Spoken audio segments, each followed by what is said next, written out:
spiritual superstars. Again, I'm out with my family, so I still have my mask on. But these topics are just coming on in. So why don't spells work? What are spells? And why do people think they work? Let's talk about it. You know what to do.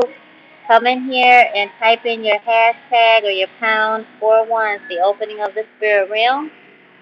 And let's go ahead and get started. Subscribe, hit that thumbs up button, show me some love, and I thank you so much for doing that.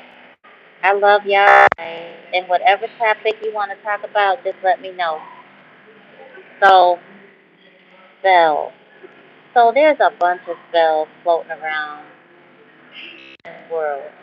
There's a lot of people that believe in them, and I do to an extent. There are some things that I won't touch, and here's why. A spell can be considered a ritual.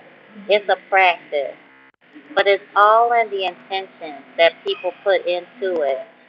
So there's a lot of spell work that is straight up ungodly. Let's just go straight to that. There's a lot of spell work that is based on ill intention.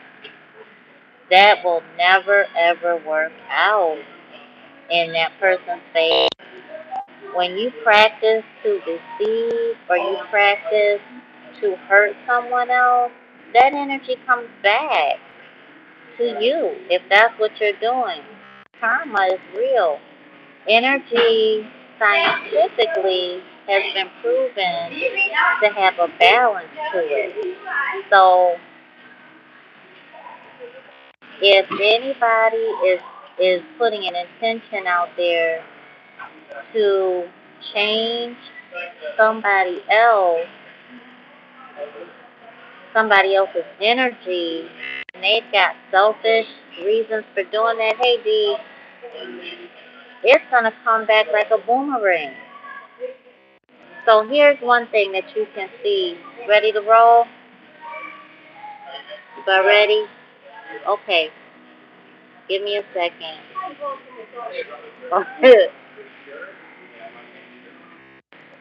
when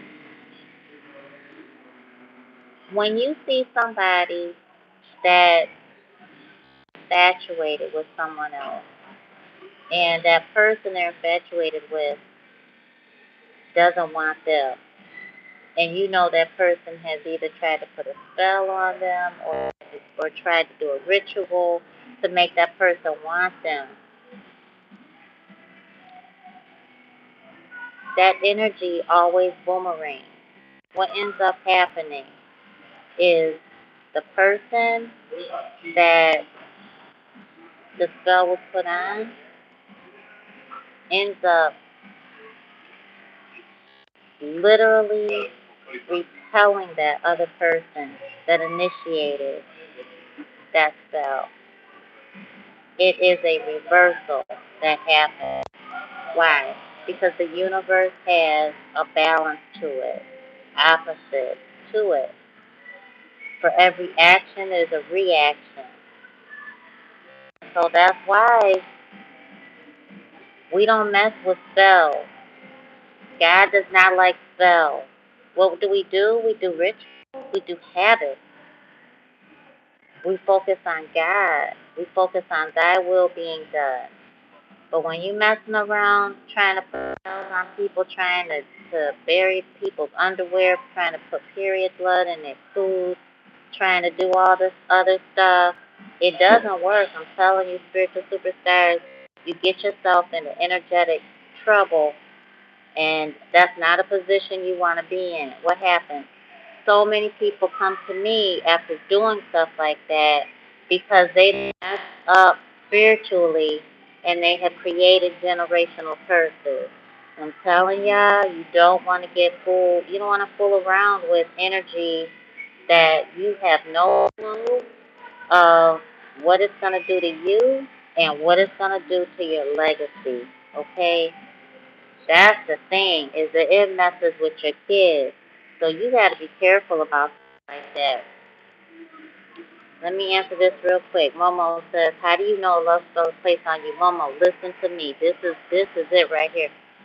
You know if a spell has been placed on you when you totally come out of yourself towards somebody and you know inside of you that you know better. I mean, it's a pull. It's like you can't even barely help yourself. It's almost your family done a intervention, or your friends are like they are really doing an intervention, like they're asking, what is wrong with you? Like, this is not you. Like, this is normally not your behavior. When people are stepping in like that, the divine intervention. I truly believe that. And when you find yourself like, what is going on? Like, I'm sacrificing this. I'm ignoring that. I'm not taking care of my kids. Or I'm not taking care of business, but I want to be with this person that much. You're going against your own ethical, moral compass. Then you know. And when people are intervening, God, that's divine intervention. You got to look at that. And then I guarantee you what happens after that, the person is like, what was I thinking? What in the world was I thinking? How are you doing generally? I'm not sure what that means, but hey, Happy New Year. Yeah, so you want to be careful about that. When you start waking up, you start seeing that person for who they are. You'll start seeing them as being really ungodly. You'll see their energy for real, for real. So you might dream about them. You might get them and see that, oh my gosh, like what did I just see? It might seem like it's demonic. You might hear them, and then all of a sudden you hear like a demonic voice over their voice, intertwined in their voice. But you start looking at them, it's that one boom. It's like a night and day um, from my research. And I have definitely researched. And some of my clients, I can't even, I won't even accept because of what they've done to other people. So you got to be careful with stuff like that. You got to really be careful. There's a lot of stuff out here that people are trying to teach and people are paying big money for. Please be careful, y'all. And men out there, women too. But men, there's some stuff that you just got to know about, okay? You can't eat everybody's food, everybody, okay? Don't eat everybody's food. Don't lay up in everybody's house. Men and women, come on. And watch what you have under your bed. People leave stuff purposely in your place, and they've already casted a spell on it. Hair, your clothing, your pictures, a bunch of stuff. People are downloading pictures from the internet and using those as spells for spell work, stuff like that. It's crazy. I got to get going, but you definitely don't want to do these spells that you see out here because it will boomerang on you. And people that think they have spells on them, we're going to talk about that later too. All right, I'll see you soon. Mwah.